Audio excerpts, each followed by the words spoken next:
And you may remember the story of the beautiful Athens where Socrates lived.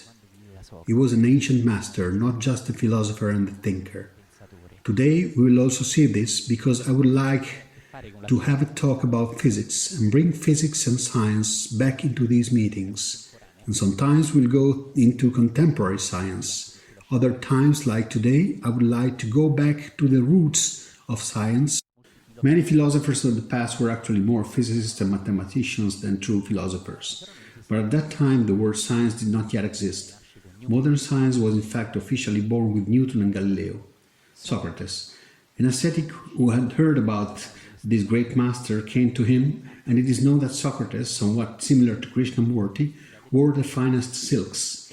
At that time, the earth was warmer, and you will remember Roman paintings that Romans often wore clothes with one shoulder out. Maybe today, if a Roman wears that in the winter, he dies. But the earth was warmer then, and Greece was even warmer than Italy. Often these philosophers dressed very lightly because the earth was several degrees warmer. And it is interesting that Socrates dressed in silks with very fine fabrics that came from the east.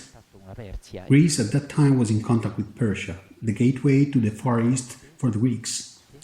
And it is said that Socrates was dressed very finely, and this ascetic came down from the Peloponnesian mountains. I'm not sure, everyone knows this story differently, and for a change I heard it from Ballister. And it is said that this ascetic said to him, "How come you're supposed to be a master and you're dressed like this?" As if to say, "You are still lost in fine clothes." And Socrates answered him, "Through the holes in your filthy robe, one can see your huge ego."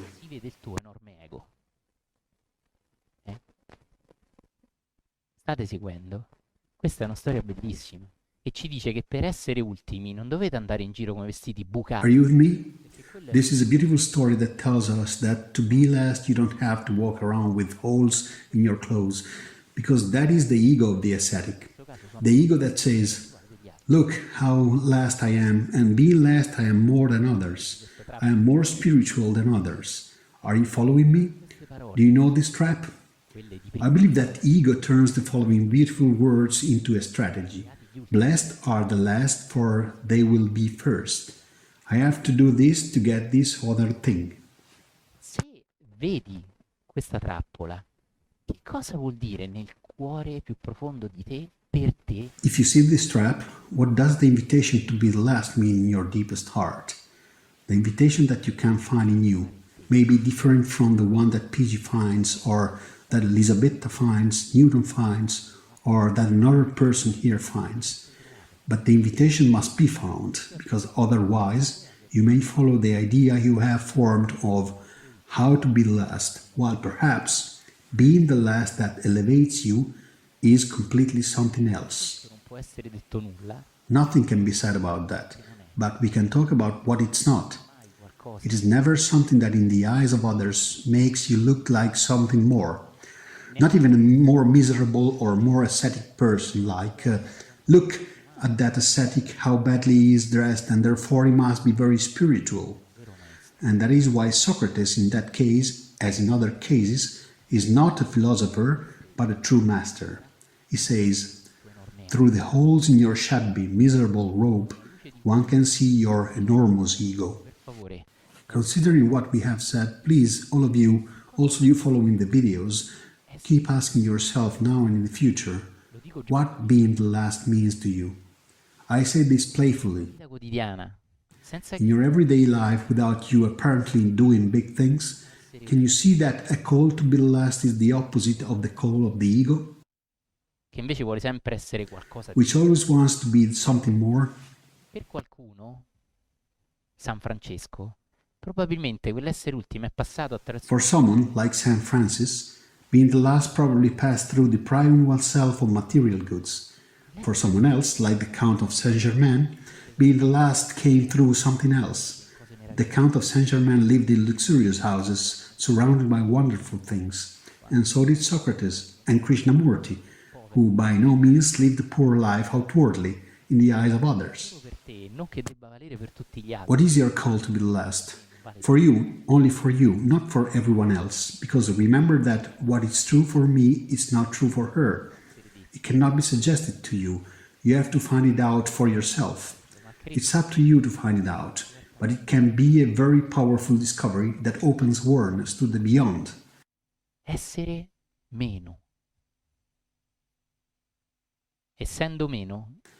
Being less. And being less leads you to the discovery of what can be neither less nor more. And it simply is. To use the language of the mystics that I love so much, but I don't want to give you such a headache with the mystics.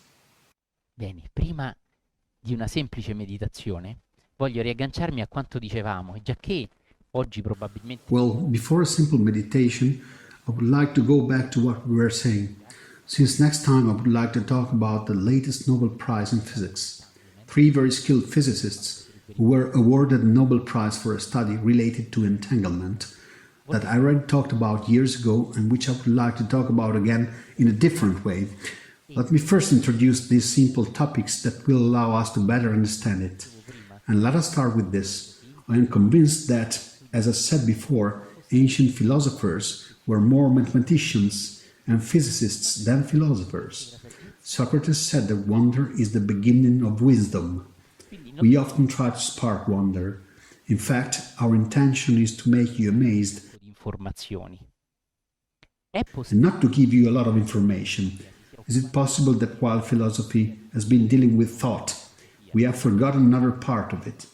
Maybe ancient philosophers have not only been masters of thought, but also searchers of true wisdom. Conobbi un professore di filosofia che insegnava all'università. Years ago I met a philosophy professor who taught at the University of Brescia in northern Italy. I won't mention his name because I don't think he would like it in this context. He loved meditation. He practiced it and had even come to a meditation retreat. He told me that he was facing some troubles because going back to ancient philosophy texts, ancient studies, according to him, the meditative aspect had in some cases been forgotten by academics or even deliberately removed. Please look at this image. The great philosophers have certainly endowed us with the foundations of rational thinking, but not only that. This is the School of Athens by Raffaello. They also conveyed an important spiritual component that academia over the centuries has somewhat forgotten and perhaps even deliberately removed as outdated. That is, if you read the ancient philosophers, you will often hear them speak of grace, of divine light, of inner peace, of true serenity beyond things. This does not sound like the basis of rational thinking. According to this professor, also according to many others, the academic world today has somewhat forgotten this, because it has been removed and considered outdated. Do you know that many philosophers before Christ spoke of God, of divine grace? Just read 2 lines by Socrates, right? But many in academia thought this approach was old and that philosophy was just rational thinking. Ma il pensiero razionale, senza saggezza, è pericoloso. But rational thinking without wisdom is dangerous. It makes us suffer. Cioè il pensiero... I really like this slide because here is Richard Feynman. When thought is not balanced by awareness, it is a harmful tool that often makes us more alien, not less. La saggezza, la consapevolezza può esprimersi attraverso il pensiero, ma non viene dal pensiero. Wisdom or awareness can manifest itself through thought, but it does not come from thought. If I ascribe to philosophy only the study of thought, I lose the wisdom that the philosophers loved so much. That is to say, one does not discover wisdom with rational thinking alone. And that is why today we will take a plunge into ancient physics before it was called physics. And we will see that not each of them, but many philosophers of the past were in fact masters. But we have forgotten this because we only cut out part of their teaching, and at school or even at university we only delved into that part. And so even a person who has studied it does not realize that he has only studied a part of it, and not the whole, because a part has been shredded away over the centuries. This friend of mine, who was passionate about philosophy and a great meditator, meditated every day for a long time, and said that in the Renaissance the spiritual aspect of philosophy would be revived and then forgotten again immediately after the Renaissance. Per dirlo, ma credo che qualcosa che sta accadendo. We may have a slide on this. I don't know if this is true. He was definitely more knowledgeable than me to say it, but I believe that through the centuries we will more and more rediscover philosophy not only as a rational instrument for math, physics and science, but also as a search for the wonder, as Socrates used to say, which is the beginning of true wisdom. Un uguale con una stanghetta in più in matematica, col pensiero razionale raffinato. So I'll say it again. To think that wisdom is the same as a refined rational thinking is a mistake. It is true that rational mind is an instrument, but without awareness you can only be very intelligent and intellectual, nothing more. I believe that over the past centuries we have somewhat purged philosophy of a spiritual dimension, decreasing it to a mere rational exercise of thought. And it's probable that in the next centuries we will rediscover the value of masters like Socrates, Plato, Plotinus, who were great mystics from which we understood very little. E anche mi piace molto. Do we have Tiziano Terzani? Scusatemi, non mi ricordo. If you like Tiziano Terzani, I do. In one of his latest books, forse quello, Terzani parla dei grandi. Maybe it is another round of the carousel. I nostri intendendo occidentali. You may find that he talks about the great philosophers of ancient Greece, like our, meaning Western, forgotten masters. And I believe he was right, and that maybe he and the university teacher we spoke about before discovered the same truth about ancient philosophy. Do we have anything else on this? Se avete studiato filosofia al liceo, potrebbe essere che a seconda dei gusti del professore, certe cose le abbiate studiate o no. Io per esempio mi ricordo... Yes, this is important. If you have studied philosophy at high school, you might have studied certain things or not, according to the teacher's choices. When I was at high school, I was a bit of a swot. I loved studying, and I remember that the teacher had us study an author, for example Dante, whom I appreciated already. Then one time that professor got pregnant, she was on mother leave for several months. A really good substitute came to replace her. As he had us study Dante, I discovered a completely different Dante. And I realized I had internalized the previous teacher's way of seeing Dante, and therefore my understanding of Dante was not objective, but filtered by her perspective. She was actually a really good teacher. The substitute teacher helped my enthusiasm for Dante grow even more.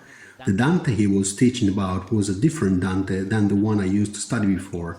So, what I study at school claiming Dante is this actually means this is my teacher's view of Dante, right? So if you have studied philosophy at school, even at university, you are often influenced by the professor's choice of study plans. So please have a healthy doubt and mental openness to research by yourself without criticizing the professors, who are often very good. Maybe there are many here too. But in the new consciousness, we will be more and more attentive about this. I'm studying something as the professor has me study it, and I'm conditioned by the professor, often without realizing it, okay? Let's open a text of ancient philosophy, and we will find it packed with words about grace, God, divine joy, words that have been somewhat cut away, considered outdated. We think that this must be rediscovered in the centuries to come. But first, let's switch energy a bit. Please stand up and be with someone. Sit down and close your eyes.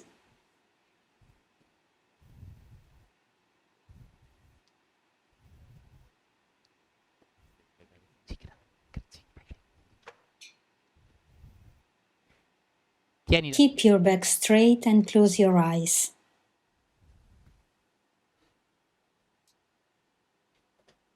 Don't look around. Be simple. Close your eyes and keep your back straight. Look for a simple, natural posture without looking for a perfect asana and without getting too lost in the postures of the body that keeps you attached to the body itself.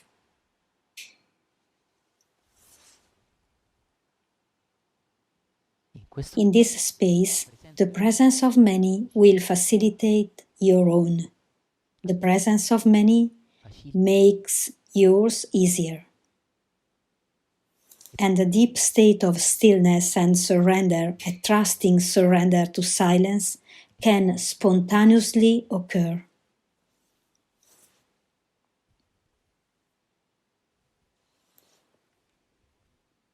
Let these words resonate in you. Blessed are the last, for they shall be the first.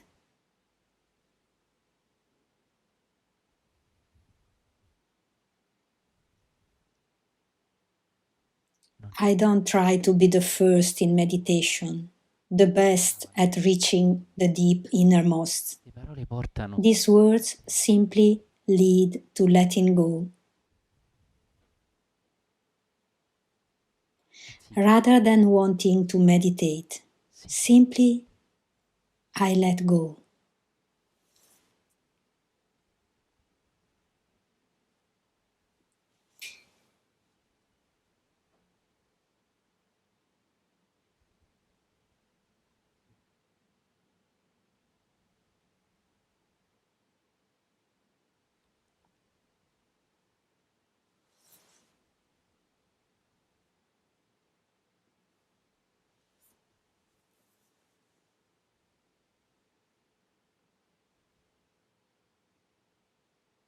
accogliendo If I welcome each sound, I welcome the hustle and bustle of my thoughts.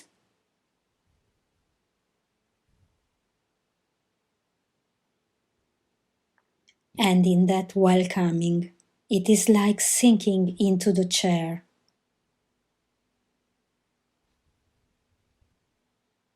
sinking andare into stillness.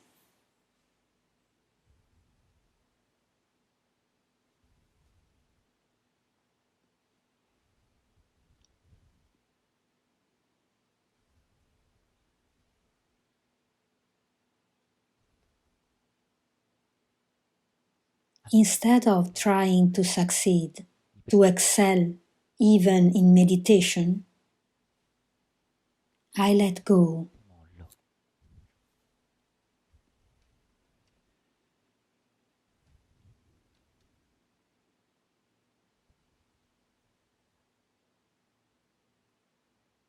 Beato Blissful silenzio. silence.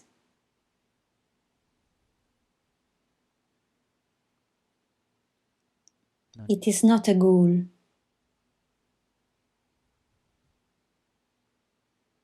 It is not a prize when I succeed.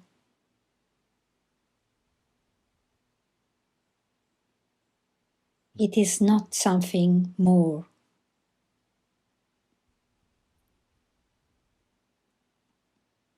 Vieni, o Please come, O Lord. Maranatha. Maranatha.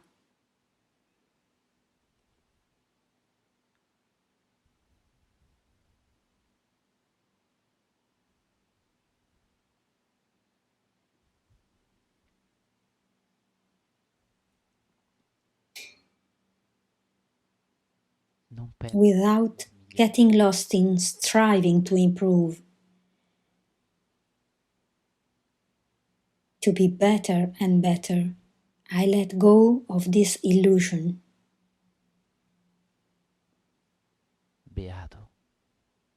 Blissful silence.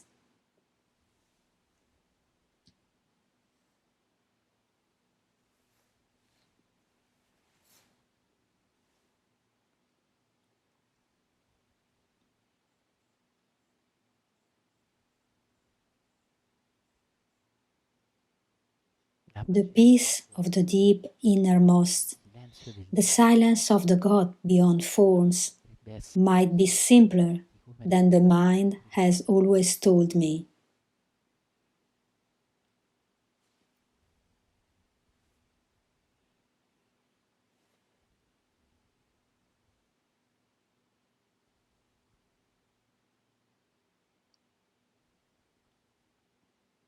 beato Blissful silenzio. silence.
lentamente. Slowly open your hands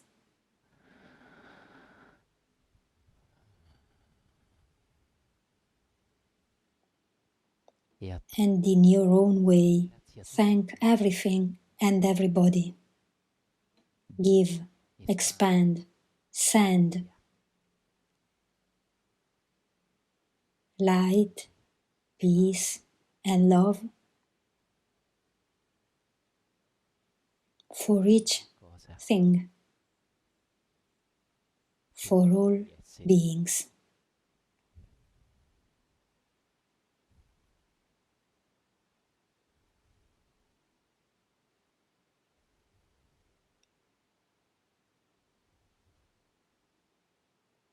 For each thing, Per tutti gli esseri. for all beings.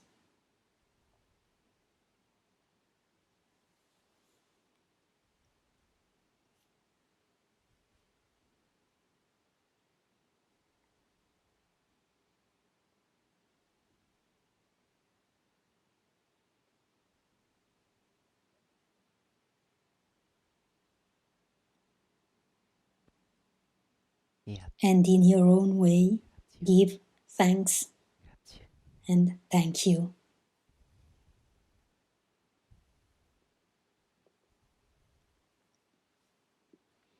Slowly wiggle your toes and fingers, stretch for a moment, and fasten your belt if you had unfastened it before. Otherwise, as Father Ballester used to say, meditation would let you pant less. And this is not the less we were talking about sooner. This does not mean being pantless. Una breve pausa. Now we do a little break. A fare Please have a short walk, go to the restroom if you need, drink a glass of water, and we will meet again alle 10. in 15 minutes.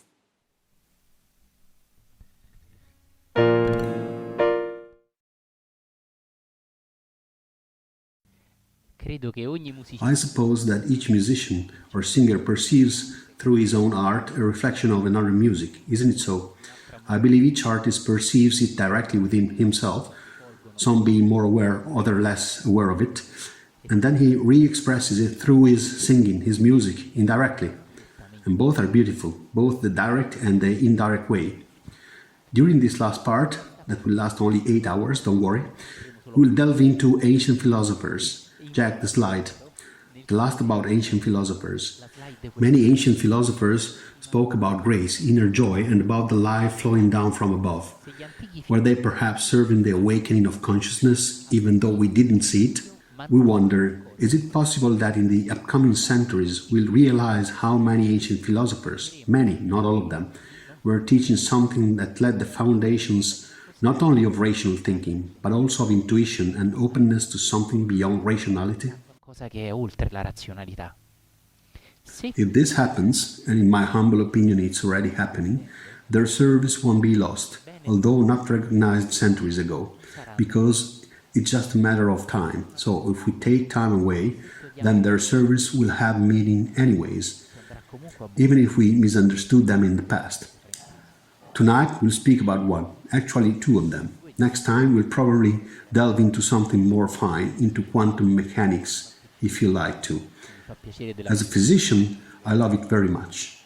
So tonight we'll speak about Anaxagoras from Clazomene, who was said to be very spiritual also by his friends and family. Anaxagoras claimed that matter could form molecules.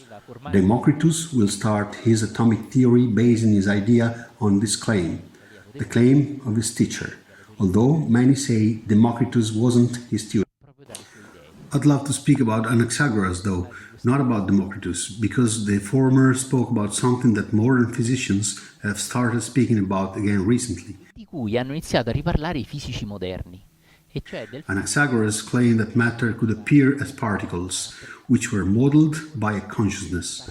This claim was made many centuries before Christ.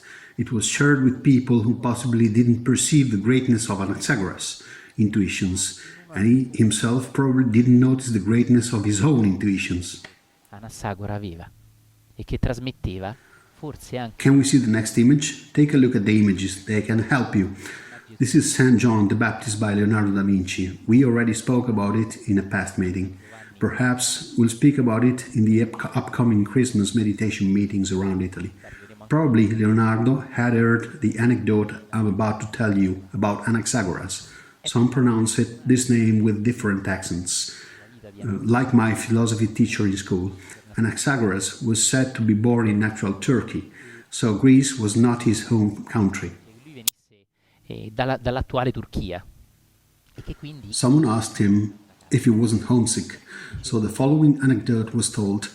Anaxagoras looked up to the sky saying, "My home is always with me," or "I'm always at service of my home." Perhaps Leonardo saw this in St. John as well, and Anaxagoras highlighted how our roots are in the sky, not in a geographical place. A typical thing about the new consciousness is not being too attached to our worldly familiar roots, rather to the celestial family, to the fact that we come from the non-form and we are among forms, right? forma e siamo in mezzo alle forme, no? Di questo fatto penso che lo vedremo anche in una scenetta. Metti l'immagine successiva. I think we'll see this in a short sketch. Put the following image. One of Anaxagoras' greatest intuitions was about the precession of the terrestrial axis. It's incredible that someone perceived this so many centuries ago. I want to speak about this because these intuitions about a constantly changing universe undermine the widespread idea of a fixed universe. Queste grandi scoperte minavano in un'epoca storica di cose fisse l'universo. The Buddha will call it impermanence, and the movement of the terrestrial axis is a form of impermanence. This intuition was spread in a moment when most people believed the Earth stood still in a still universe. Others believed the gods moved planets, meaning something had to put something else into motion through physical contact. Newton's intuition about force transmitted without contact would come in later centuries. Grande Newton che Bear in mind that at this time Greeks believed celestial motion was possible thanks to the gods. We owe a lot to Greece, much more than we think.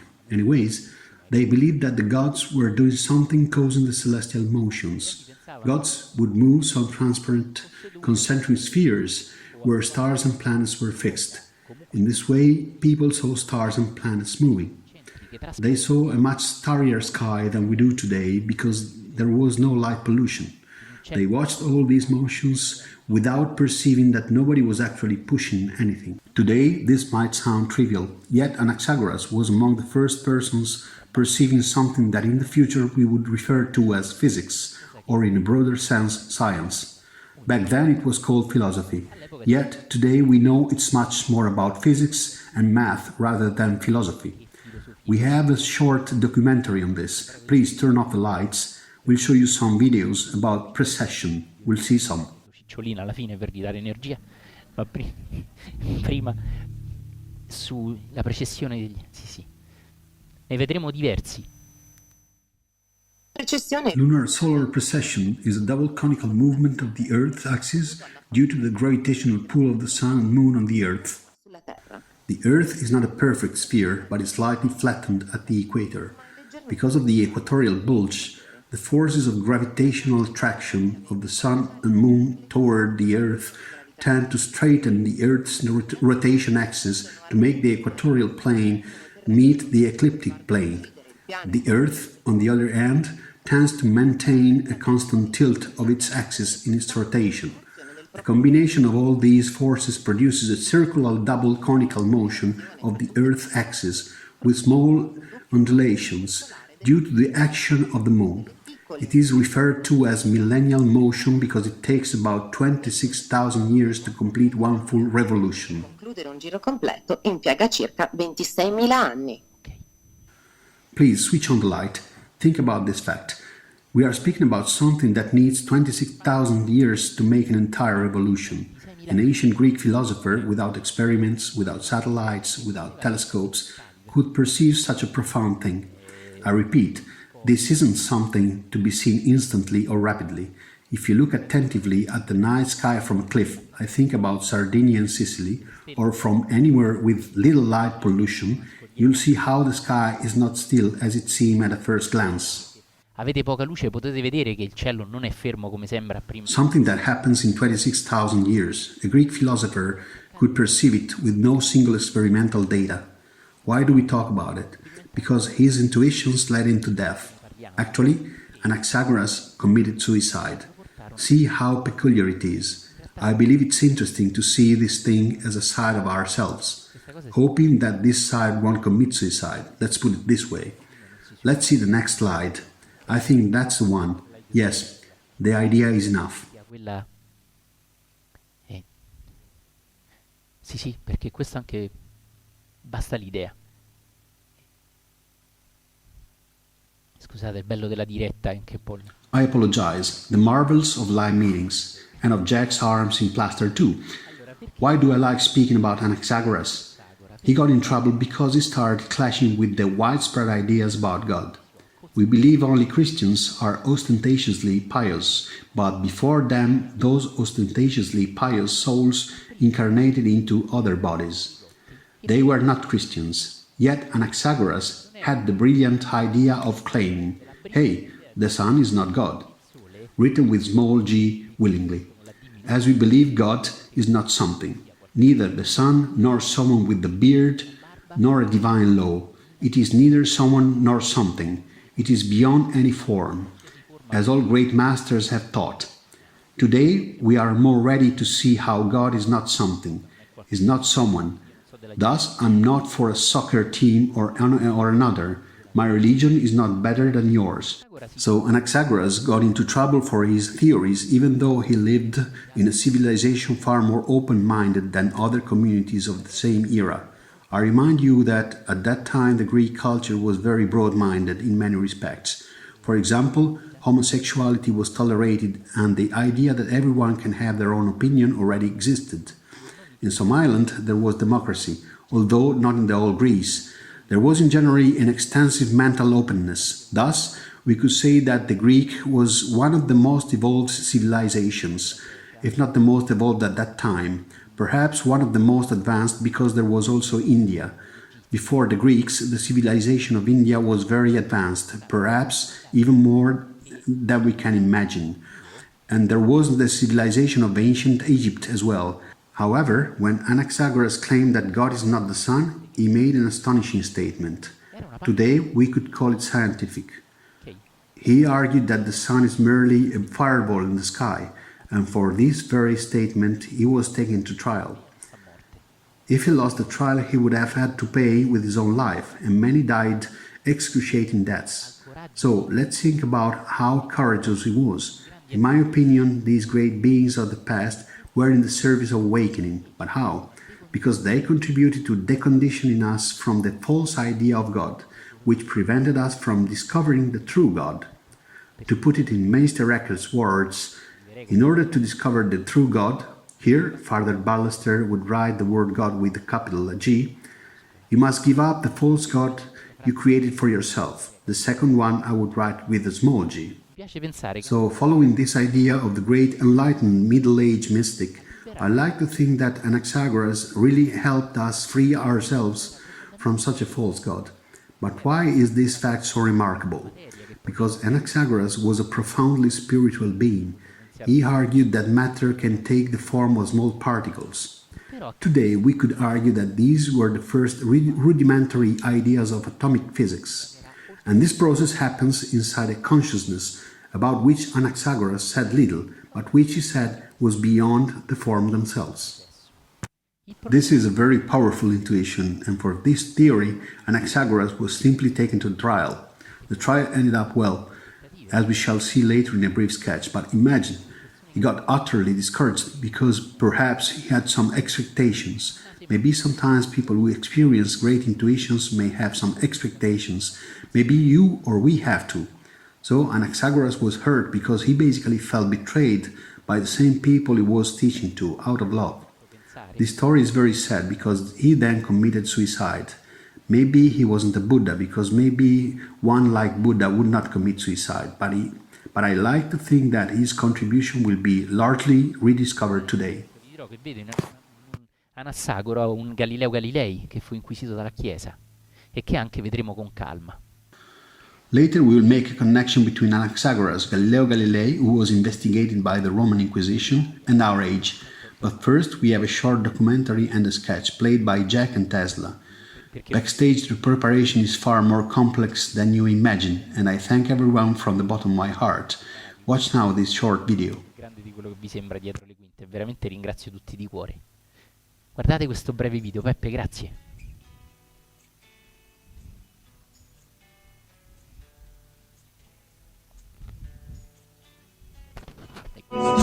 Anaxagoras was born in the Ionian city of Clazomene or Clazomenae at the beginning of the 5th century before Christ, around 496. According to some sources, he came to Athens around 480. He became advisor to Pericles and friend of his companion, the intellectual Aspasia, who was also Ionian, having been born in Miletus.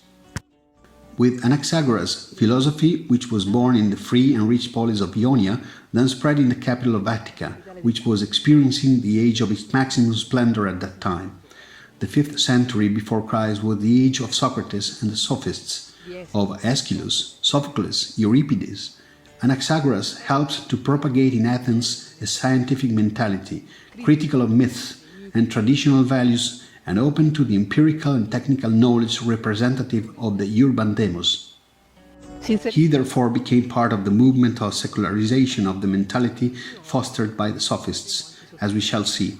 However, Anaxagoras' field of research was different from these masters, since it was mainly naturalistic. Anaxagoras, indeed, believed that he was born to observe the sky and the moon. For his critical and inquiring attitude, he aroused the hostility of the old ruling classes attached to ethics and traditional values. When the Athenian democracy began to show the first symptoms of crisis, Anaxagoras was subjected to a famous trial in 433, where he was called to clear himself from the accusation of impiety. Indeed, he had claimed that the sun and moon are not gods, but a fiery stone and an earthy mass. He was thus forced to retire from Athens, while apparently a death sentence in absentia was hanging over him. He had to return to Ionia, where he died in about 428. Allora, guardate, non so se poi Tesla, sai qualcosa da dire su questo? Su quell'epoca? No, Bodi? Ok, Dante, benissimo. Allora, guardate, riaccendi Peppe, scusa. So, now look at this map. Then Dante will tell us something about this historical period. Sta Forrest Gump oggi, poi. Allora, più o meno... This was more or less the situation in 500 BC, and we notice a peculiarity. You see at the top left. Let's try to put your finger in front of it, like in the old times. Okay. Il dito davanti alla luce proprio vecchia scuola? No. Ok. La Grecia?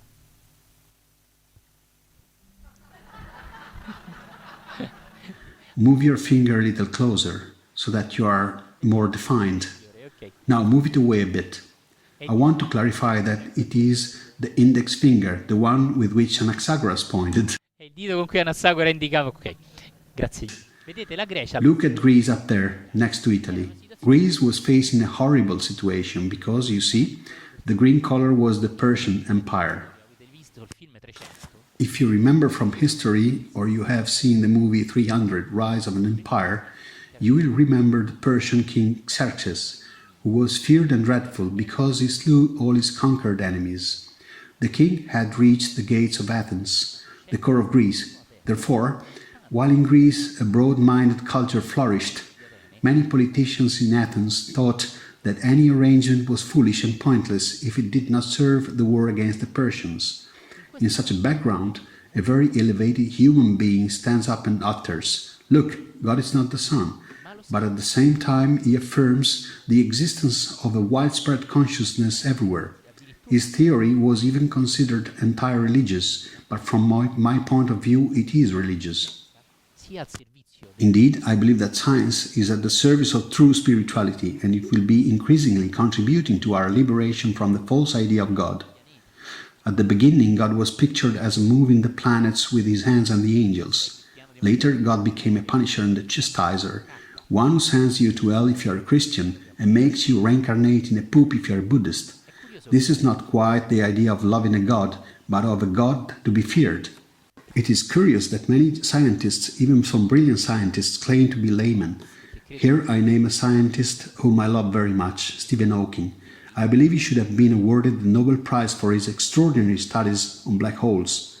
I read and loved his theories already as a kid. I remember getting very excited while reading his first book, From the Big Bang to Black Holes, and it was one of the reasons that drove me into physics.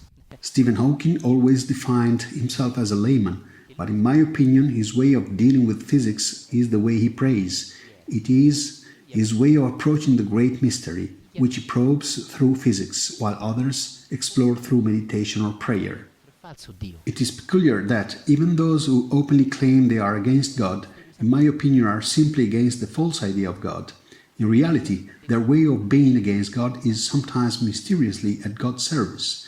Even if this may seem paradoxical, this is because it contributes to free us from the conditioning of the false God we invented. I believe that science is crucial in this respect.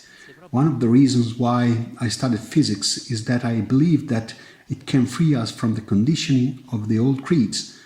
That's what Anaxagoras did about 2500 years ago, and he got into trouble for that. Dante, vuoi fare una parentesi storica? Dante, do you want to make a historical digression? Do you? Did you get it? Get over there, please. Allora, ok, questo è il periodo, come diceva Pigi. So, okay, as PG said, this is the time of Persian wars, and precisely Persia is huge. È ricordato, infatti c'è il film 300. And it is remembered, in fact, in the film 300, which is very illustrative. Nel frangente lì c'è il re di Sparta. There is the king of Sparta, Leonidas, who in the battle of the Thermopylae Tiene in scacco momentaneamente. holds the Persians in check momentarily, even if later he will succumb. È un periodo in cui It is a period in which the Greeks live in fear appunto l'impero persiano da anni because the Persian Empire has been attacking and invading Greece for years now. And this fear leads the Greeks ad avere questa paura, to train in order to be stronger and stronger. ad essere sempre più forti, e però lo fa. Sorry for interrupting you. What Dante is saying, that they train to be stronger and stronger, has to do with the more we were talking about before. Okay? And at that time it might have been right, because it was believed that only if I defeat my enemies, I can be at peace. Let's not criticize the past, as it is precisely by doing so that we remain in the past, criticizing it. But to not criticize it does not mean not to know it, because it is necessary to understand before doing and sensing. It is first necessary to understand. So Dante is talking to us, and please see it, about an era you may have even studied at school, but you have quickly forgotten because culture is often transmitted to us in a boring, unenlightened way. Instead of seeing that they are steps that history takes, there are steps that we also must take inside us. We do not see this, as we only consider history as facts of the past. So who cares? I live in the present, no history, no past. Instead, history can teach us many things, not only about life now, but also about us now. So when the Spartans were continuously trained and physically handsome like Jack, because they were always ready to fight, to win enemies, that was actually a push that came from fear. Because if I'm not afraid, I don't need to be always ready to fight, to defeat enemies. But that fear was okay at that time, but it is today that we have to let it go without criticizing it in the past. So I invite you to enlighten the culture so it will become interesting again. It will be elevating us and not just filling our heads. Everything is fine? Are you okay? Benissimo. Ok. Dante. Please, Dante, keep going. Dante, girati verso le persone. Sì. Ok. E quindi niente, per finire, So to conclude, simply see the fact that this fear that made the Greeks strive to be stronger and stronger was a very big problem, not only because they would have been defeated by the Persians, per essere sempre più forti, but there was also a religious problem, as they were pagans, and the Persians brought a completely different religion, which was Zoroastrianism. And this led to a very strong change. Completamente diversa, che era lo zoroastrismo, quindi insomma c'era questa cosa molto forte. Grazie, buono, grazie di cuore.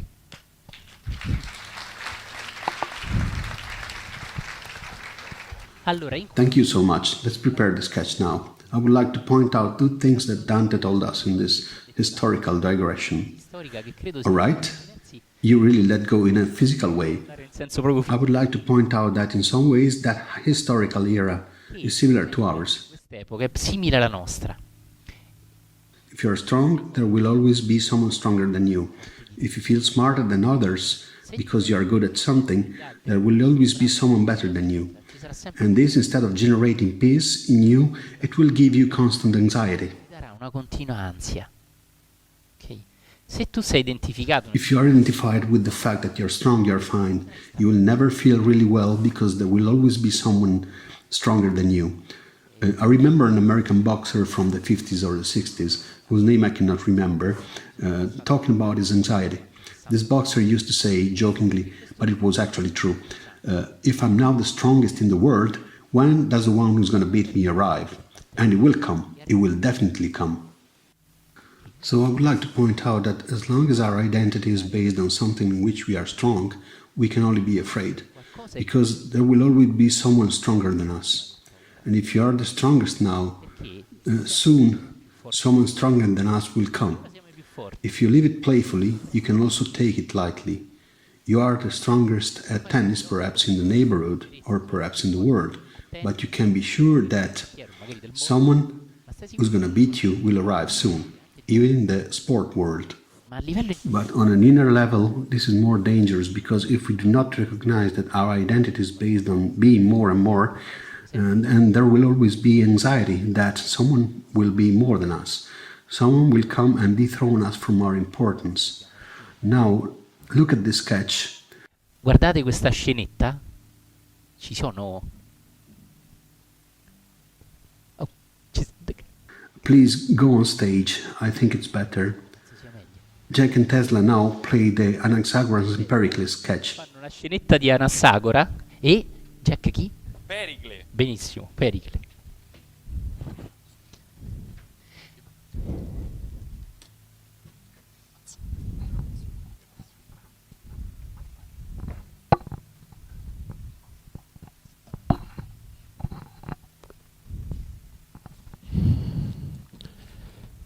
Caro amico,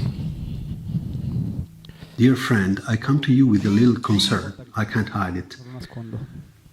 Rumor is it that you've been accused of impiety. Is it true? Sei stato accusato di impietà. Yes, it is true, and it all started when I was fascinated by the sky. Ho cominciato quando sono rimasto affascinato dal cielo. The sky speaks to me, and in my observation, I saw that, for example, the sun is a ball of fire, and the moon is nothing more than a mass of stones. Per esempio, che il sole Vicino al è microfono. una panna infuocata e la luna non è altro che un ammasso di pietre. And behind their motion, there is not the thrust of God's hands, but the expression of multiple manifestations of the being. Della molteplice manifestazione dell'essere. Avvicina il microfono. Scusate. But my friend, this goes against the law of the office. So you risk being exiled or even worse, being sentenced to death. Rischi di essere esiliato o ancora peggio di essere condannato a morte. Vedi, io non posso aiutarti. You see, I can't help you. Non posso. I can't help someone like you who does this, who goes against the law this way. Va contro la legge in questo modo. I cannot help those who are against our homeland, our nation, and our religion. E contro la nostra nazione e la nostra religione.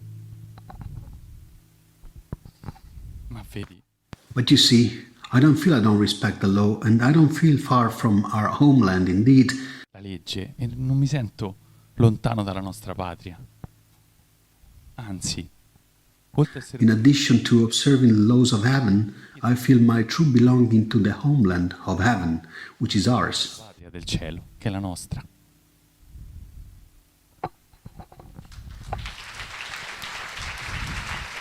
Grazie. When we look at these simple sketches, we revive these powerful characters who have been at our service without us knowing it, and perhaps now we begin to rediscover them. E che forse adesso iniziamo a riscoprirli, no? Pensate che cosa incredibile. Amazingly, Democritus is related to Anaxagoras. C'è Democrito. C'è Democrito, ok? Sì. Scusate, ok. Che dovremmo avere. Sì. Piano piano, scusate. Do you know that Democritus was called the Prince of Philosophers by the ancients? And what did Democritus do? He followed up with the teaching of Anaxagoras. Anaxagoras thought that matter could appear in the form of particles, but Democritus turned it around and says that there are particles that cannot dissolve and remain undivided. They will be called atoms, which means indivisible.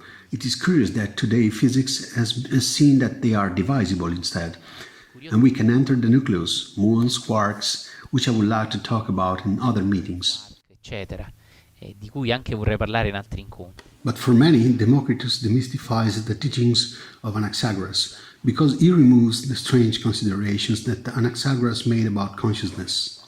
He rejects Anaxagoras' idea of consciousness. He says that the universe is only made of emptiness and atoms, as even many modern scientists would think. And by removing this idea of consciousness, it is likely that Democritus had the idea of further freeing the consciousness of men and women from the influences of bigoted religious beliefs. But Anaxagoras, in my humble opinion, didn't have a creed. He had an intuition. A mio umile avviso, non aveva un credo, aveva un'intuizione. He wondered if there was an undividable particle, the atom, and considered the universe to be made up of atoms and emptiness. L'universo fatto da atomi e da vuoto. Abbiamo anche il successivo. We also have the next slide. This is a physicist that I love very much, David Bohm, whom I would like to talk about in the next or future meetings. And he was a close friend of Krishnamurti, with whom he often met to talk about physics with an open mind. It is interesting that David Bohm, who did not like classical probabilistic quantum mechanics, will talk about a consciousness that moves particles again. That is, it is not a probabilistic law that causes a particle in front of the slits to pass through both or neither of them. We talked about this earlier, and now I won't talk about it again. But it is as if the particles themselves were particles of consciousness, not only particles of matter. Di materia.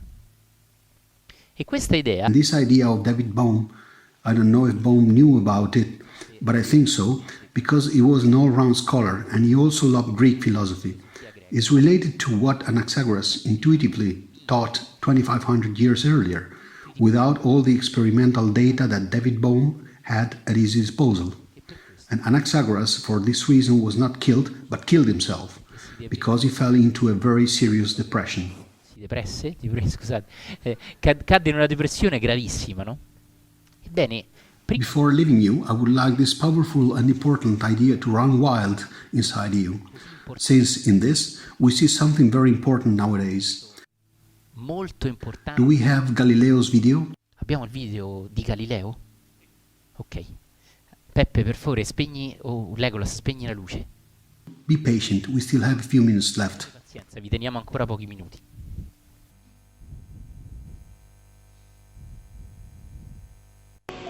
Un pianeta era qua e questo l'altra settimana si trovava qui. E perché? The planet was here, and this was here the other week. Vero? Perché se questa stella era qui, allora vuol Oh yes, my goodness, it's really true, because if this star was here, then... Sai cosa mi diceva mia madre quando But you never sleep. What are you afraid of? That your sky will be stolen? You know, what my mother used to say when I was little? Look up there, look up at the sky. But there is no up there, and there is no down here either. Notate che questo We are all in it. I have to understand soon. di cui parliamo Note that this is very close to the idea of consciousness that Anaxagoras talked about and that David Bohm will take up again. Galileo says there is no up there and there is no down here, even if it seems so. It is a very powerful idea that not only has to do with modern physics, but also has to do with mystical teachings like those of the Buddha and Ramana Maharshi. I need to prove it. Look here. Hanno cambiato di nuovo posto. Se avessimo avuto... The stars that I discovered have changed position again. If I had had evidence, Bruno would have been saved. Sta parlando. Esattamente. Ok? Messa a rogo poco prima. He's talking about Giordano Bruno, who had been burned at the stake shortly before. Girano proprio intorno a Giove. They have moved again. Do you understand what this means? They were right around Jupiter. Sì, come la Luna intorno alla Terra. Those stars go around Jupiter as its satellites, like the Moon around the Earth. But then, would Jupiter be a world in itself? Yes, with 4 moons. There are many movements in the sky unknown so far. Maybe the Earth is moving too. Maybe the Earth does spin, indeed. Sappiamo che è un corpo celeste, quindi come tale è perfetto. What nonsense! The Moon can be wrinkled. We know it's a celestial body and, as such, it's perfect. Che ha tentato di mettere a morte Anassagora.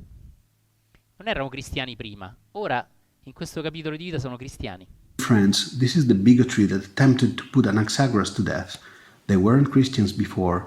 Now, in this chapter of life, they are Christians. But I invite you to see that this bigotry has always been questioned by someone who says, look, God is not what you think. The God you have built, who pushes the planets, holds the earth in the center and moves the sun with his hands and so on, is not real. Però semplicemente non sentivano che confutavano Dio, ma semplicemente le credenze sbagliate del... But the likes of Galileo were religious themselves. They simply did not feel that they were refuting God, but man's mistaken beliefs. And it is incredible that many centuries after Anaxagoras, someone put to death Galileo. As you know, he was not killed in the end. And Giordano Bruno, who was killed instead. Because their ideas only undermined the widespread idea of God. Su padre Google, una mente molto intelligente, era laica nel senso intelligente, ma esso stesso It's incredible that Galileo, a very intelligent mind, was secular in an intelligent way, but yet declared himself a Christian. But he didn't think that anyone could see his discoveries as impiety, a term that we no longer use, that is a form of blasphemy, to put it in more modern terms. di pianeti accadono. That's because he thought that God had nothing to do with how the motions of the planets happen. Or better, everything can be related to God, but not because of God. Again, is something or someone who does something to someone, in this case to the planets, pushing them. È scritto nei nostri libri! Lascia parlare il professore! Non avevo le prove. Adesso le prove le abbiamo. Nel cielo... It's written in our books. I didn't have the evidence, now we have it. In the sky there are no perfect bodies or imperfect ones, but only measurable bodies and calculable forces. The division between the earth and the sky that we have been taught so far is erroneous. Guardiamo in faccia la realtà. What we see when we raise our eyes is matter. Let's face reality, regardless of what the books, priests, professors, and those who are afraid say about it. That system is wrong, whether you like it or not. Come, Mazzoleni, the truth shouldn't be scary. The earth is not at the center. Ecco qui.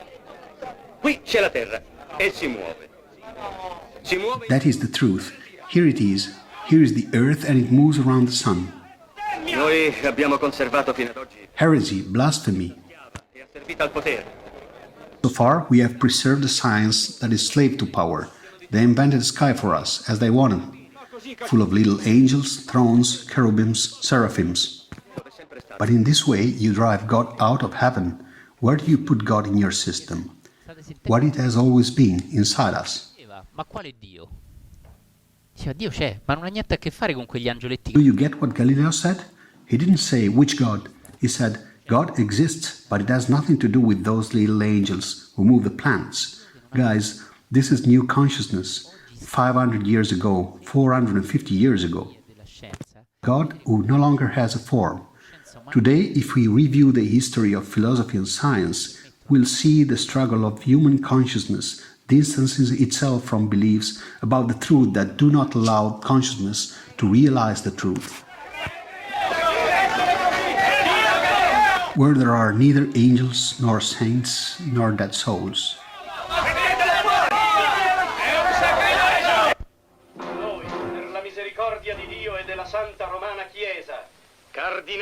We, by the grace of God, cardinals of the Holy Roman Church, inquisitors, general against heretical depravity, whereas you, Galileo, son of the late Vincenzo Galilei, guilty of having written a book which disseminated the false doctrine of Copernicus, transgressing the order that was imparted to you.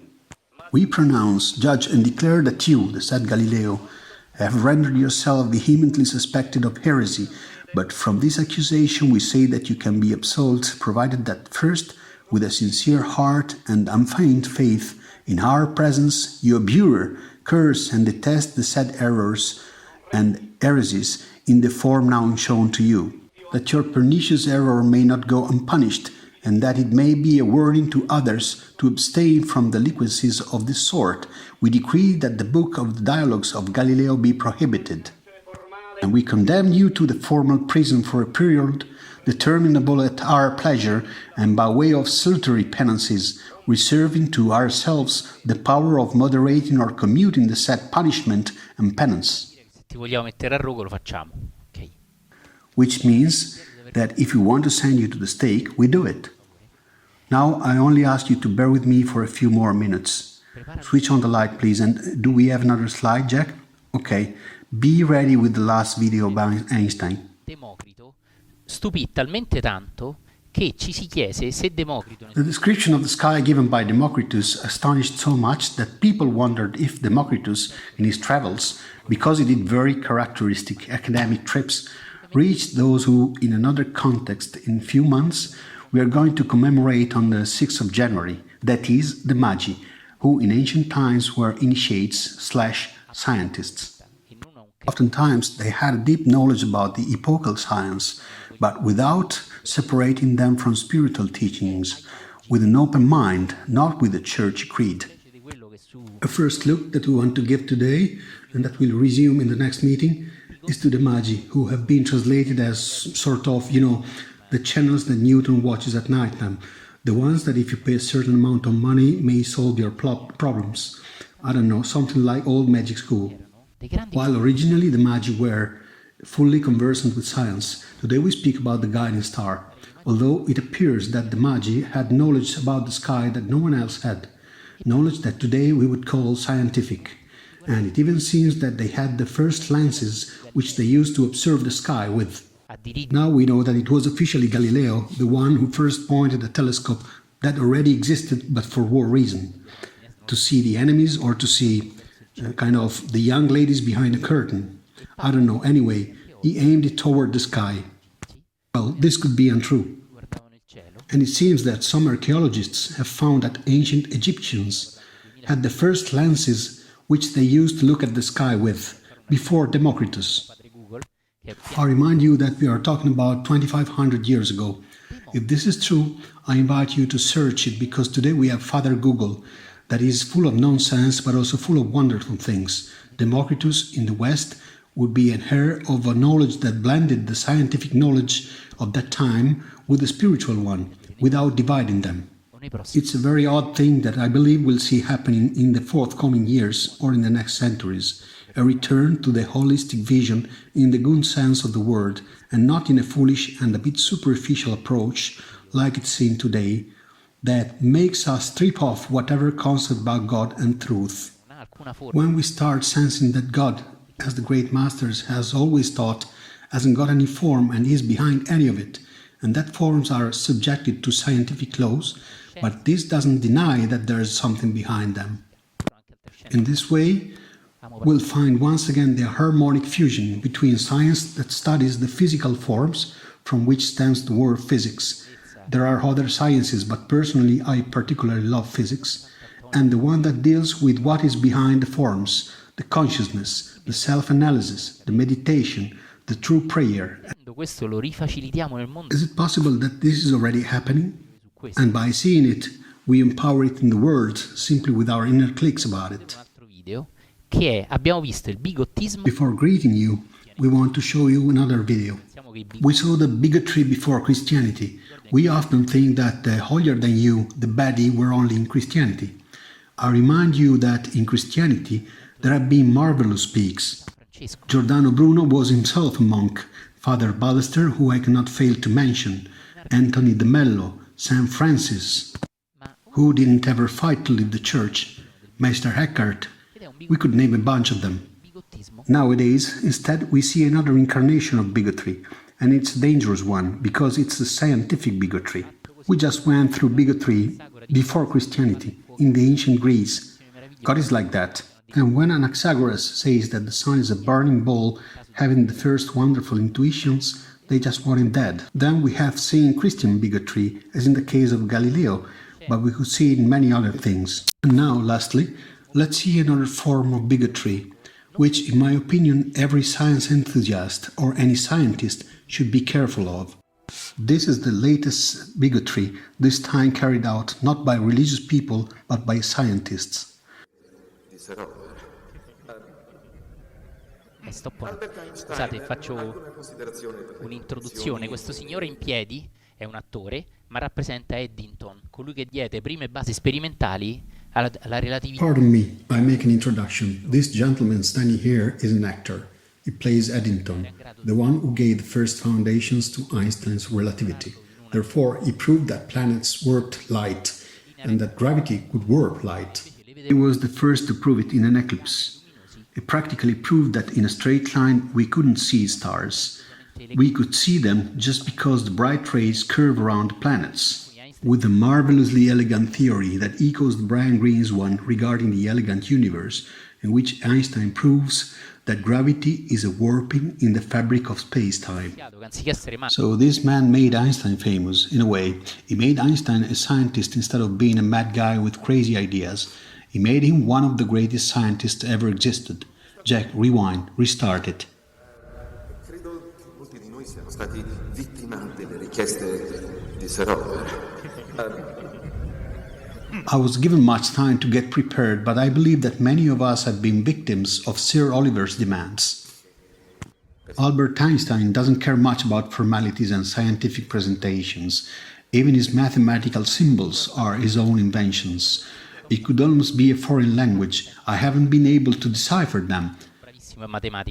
Einstein always defined himself as not so good in math, but actually he was not dumb as a goat, as we may imagine. He invented symbols to simplify things.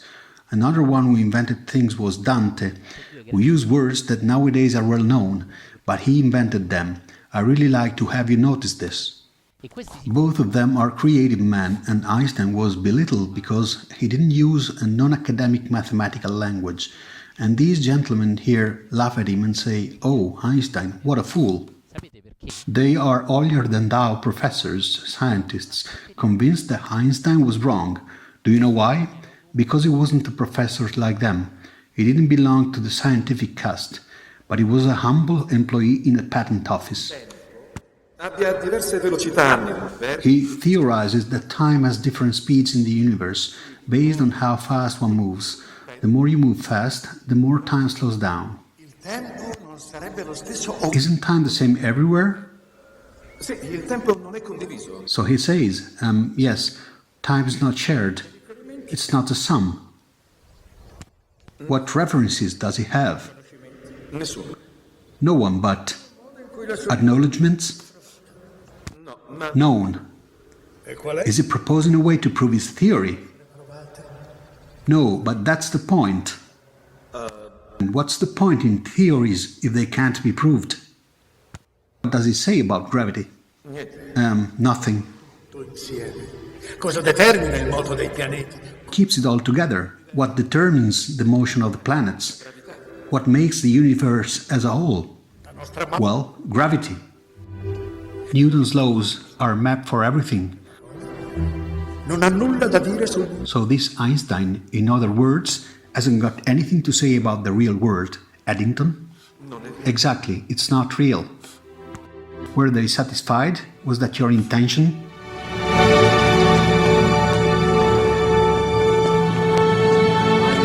Li hai lasciati soddisfatti?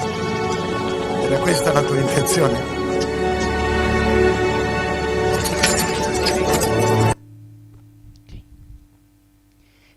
Allora, credo, riaccendete la luce per favore, sappiamo che vi facciamo portarvi. I believe that all clever people who feel a call to something that is beyond should beware of both spiritual and scientific bigotry, since they both exist. We just went through it with these examples, and we could even mention others. Einstein was definitely considered to be wrong in his weird theories because he disagreed with Newton. Einstein loved Newton's theory very much, especially because he was not a famous professor. He was a humble clerk in a patent office, a simple nobody.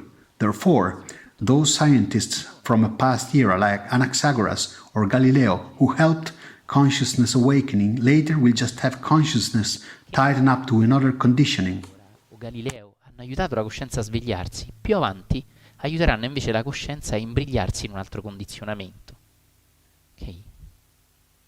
Guardiamo le ultime due slide. Let's have a look at the last two slides about Anaxagoras and Democritus. I think it was the historian Lucretius who mentioned that Democritus had been living in India for a long time. Democritus had a wealthy family, and instead of using money to get drinks every night at the bar or buy drugs, he used his wealth to travel, gather knowledge, and then pass it on to the world. At that time, of course, there was no internet, no trains, no planes, and no cars either. Traveling was very dangerous, not only due to the presence of bandits, but also of wild animals. One had to cross dangerous areas that we cannot even picture nowadays. Though I think we have to be very grateful to a man who surrendered completely and reached out to the Magi. These initiated mysterious wise men that we are going to study next time as well. It is also possible that Democritus got in contact with an Indian stream of knowledge that theorized the existence of the atom many centuries before Democritus and Anaxagoras. Excuse my bad pronunciation, I'm talking about the Vaishishika from India. Persian Magi, Chaldeans, and initiates who were talking about this. And here I open just one last parenthesis. Questi caldei, questi iniziati che parlavano di questo. Qui apro solo un'ultima parentesi. Ecco, il sistema Vaisheshika.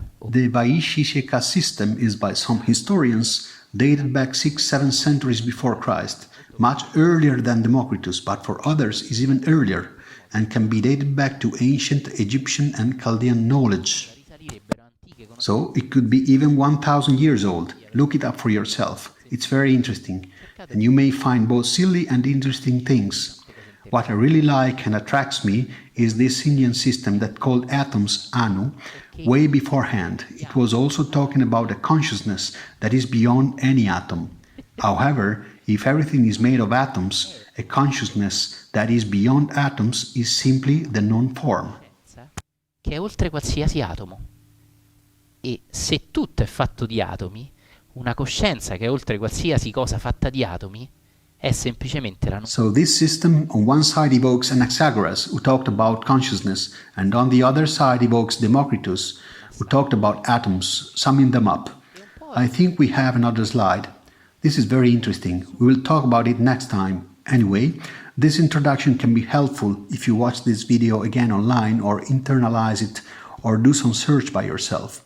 It will help us better understand the studies of this great quantum physicist, who is also a great soul in my opinion. I'm talking about David Bohm on the right, who is not much different from Einstein with his childish face, who sits beside a giant, a master that we deeply love, Jiddu Krishnamurti. Simile a Einstein, un avviso da bambino, che è vicino a un gigante che amiamo tantissimo. Their dialogue, published in a book named The Ending of Time, is famous. Krishnamurti and Bohm discuss about something beyond time, the non-time. They go from physics to something that, in my opinion, is more related to the contact with the spirit than it is with mathematical formulas. Bohm is not always well appreciated by bigoted scientists, similar to the ones who criticized Einstein, as he used to deal with this strange Indian guru. He theorized that the universe would exist in an implicate order. Do you know the meaning of implicate? It means that everything is entangled with all the rest.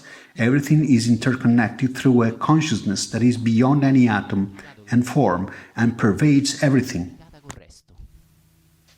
ogni cosa. Bohm theorized also that the particles could even feel and they would be given a form of consciousness. We are going to talk about modern physics starting from next time, but I ask you to grasp that these are the fundamentals of Anaxagoras and the mysterious Indian tradition that the Magi would master. I invite you to go deeper into these topics by yourselves. Indiana misteriosa, nella quale vi invito a approfondire di più, di cui i magi erano maestri.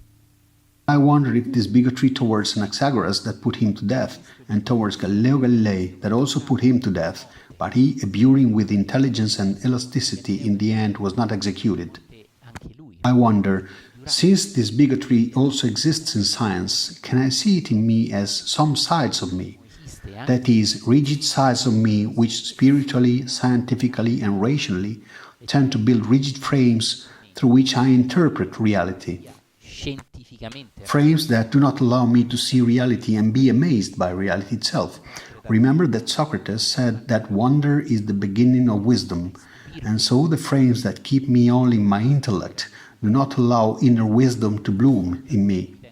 To sum it up, we should cleverly take the words of Anaxagoras, Democritus, and way before the Indian and Persian Magi and put them together with Bohm's theories about the macroscopic world being fully holographically intertwined. And could we put all this together with the words of a master that we love so much, maybe the greatest master? Cioè che macroscopico è tutto legato olograficamente, collegato. Queste parole